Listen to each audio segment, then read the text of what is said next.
Hello and welcome to IGPP Expert Talks. I'm Heena Goswami, Editorial Consultant with IGPP, Institute for Governance, Policies and Politics, New Delhi. Our nation today is going through a period of churning and refashioning itself. Over the next few months, as the election pass, the path that the nation takes will be even clearer. To understand the processes here at work, today we are joined by an eminent academician, Professor Suhas Palshikar.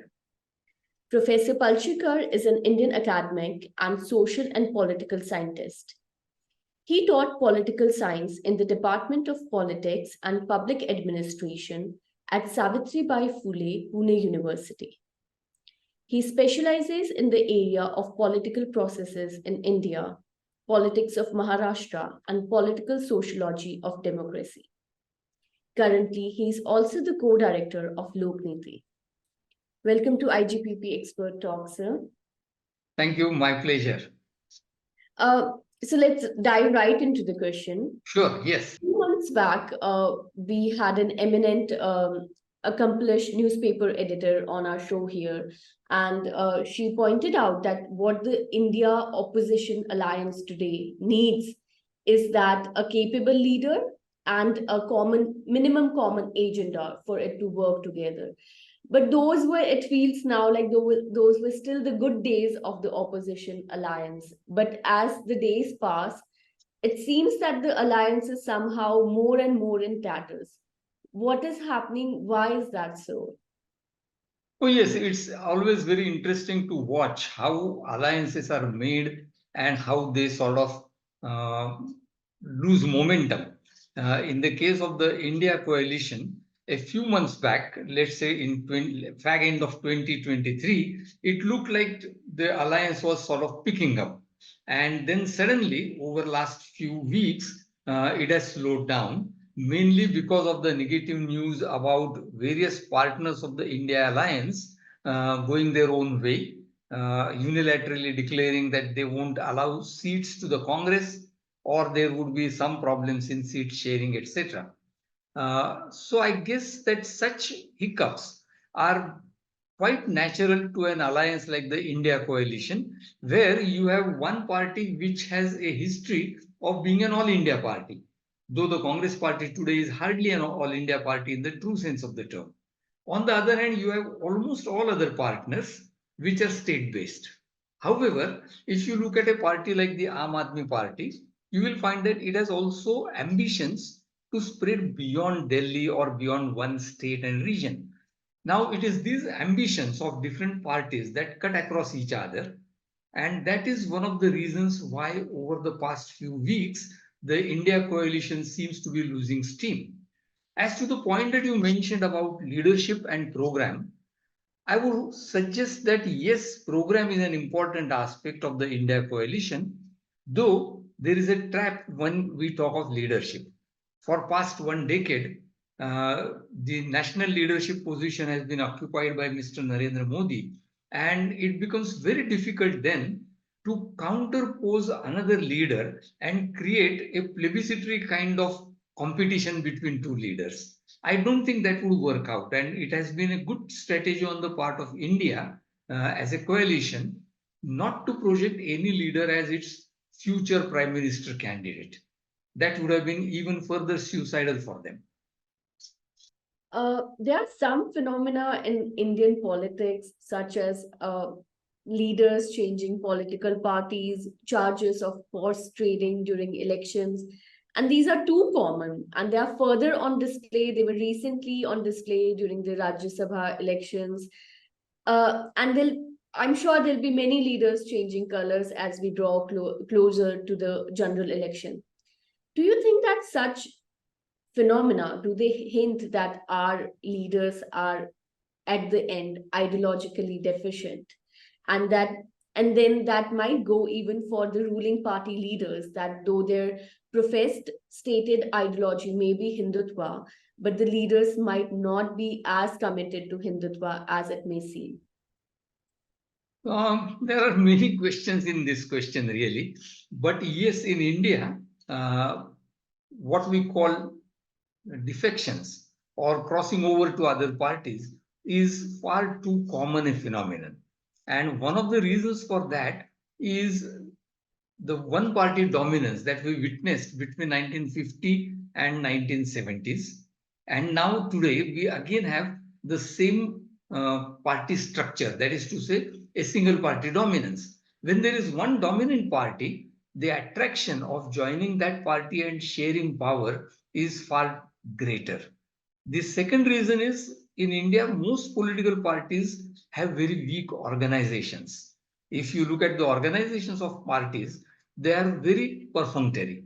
And as a result of that, there are no protocols about how you admit people to a party, how you cultivate them within a party, what positions you give them to the in the party. And thus, personal ambitions always override the interests of the party. The third point is what you mentioned about the weakness of their ideological coherence.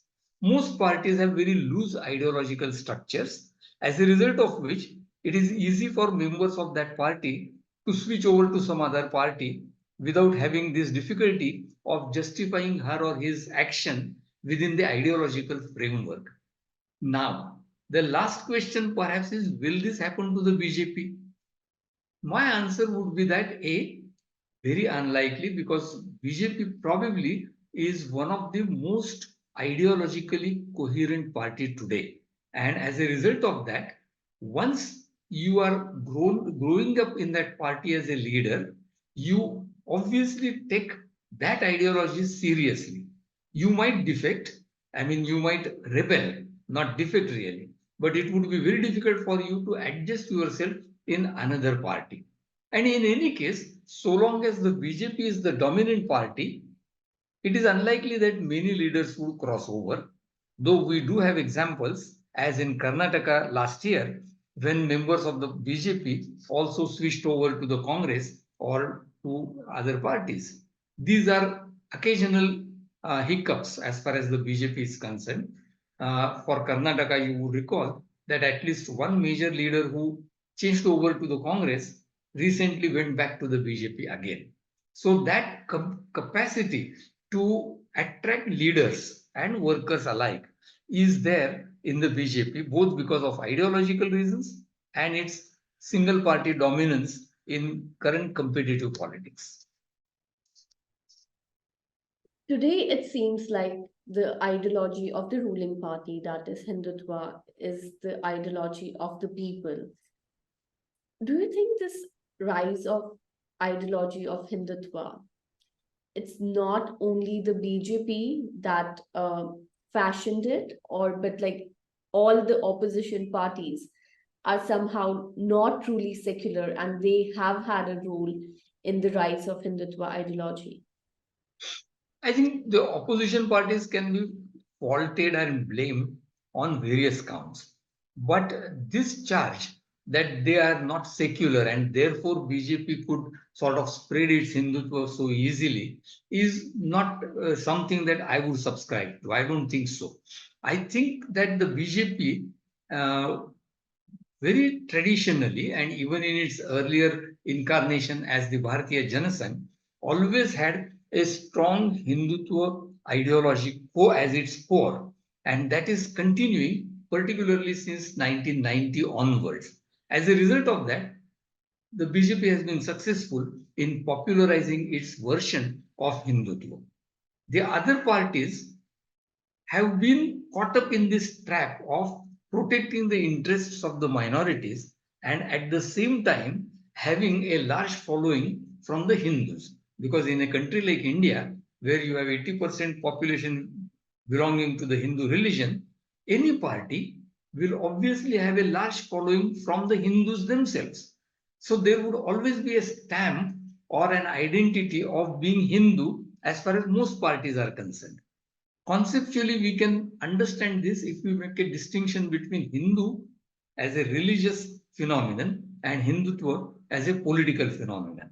The BJP has capitalized upon Hindutva as a political phenomenon and also accommodated the religious identity of the Hindus, as a result of which it has been so successful.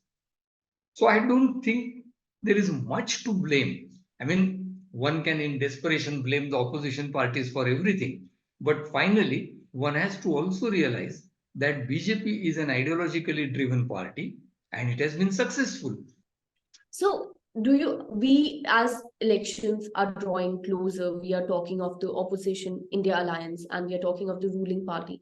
But do you think that, the challenge to the Hindutva ideology or the ruling party may not as much come from the opposition parties or the India alliance, but from rather marginalized and localized protest, such as the farmers' protest or Maratha reservation agitation, or the students' protest?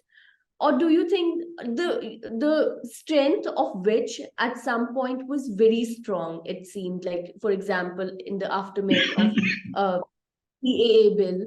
But do you think that has the ruling party been able to neutralize that threat, or the real challenge might come not from the bigger parties, but from like small localized protest? No, I think for electoral politics, ultimately, the energy of these protests that you are referring to has to get translated into party politics. Otherwise, the protests, however important they are and however even effective they are, that effect would get automatically neutralized at the time of elections. And that is why I think a link between the protests and party politics will have to be established if the opposition wants to combat the BJP effectively. That is not happening. As a result of that, what is happening is that on the one hand, you have very important issues being raised by protest movements. However, those issues do not translate into electoral issues. On the other hand, you have coalitions of opposition parties, but they don't talk to or they don't draw energy from these protests, as a result of which the entire campaign of the opposition seems sometimes appears to be issueless. So this disconnect is probably an important impediment in a more robust democratic politics in India today. In one of your recent articles, you also wrote about creating a false sense of majoritarianism. We talked about Hindutva. Do you think Hindutva is being, and there's a difference between Hindutva as political ideology and Hindutva as a religious identity? Taking both in account, do you think is Hindutva being falsely portrayed as the ideology of the majority of Indians today? Yes and no, both. Yes, because as I have been arguing, majoritarianism requires, in the first place, a belief in the large section of the society that they constitute a majority, and then the belief that they have been wronged. It is these two things which have been constructed over a period of time. So, yes, in religious terms, Hindus are in a majority. But when it comes to the meaning of what is a Hindu, different sections of Hindus and different sects among the Hindus would have their own understanding of religiosity, their own understanding of Hindu religion. What a political project requires is the homogenization of these different ways of thinking about what is being a Hindu and create a more general political and therefore collective identity as Hindus. That is what the Hindutva project or the majoritarian project involves. Now, that majoritarianism, therefore, is a construct, it's not natural. So, on the one hand, there are, yes, 80% plus Hindus in the country. But if you talk of a majoritarian sentiment, then it is a political project which has been shaping over a period of time. And that is why I said that, yes, it is a construct that has been artificially manufactured in the Indian context. Even today, we see that there are voices who are protesting against the dominant ideology of the day.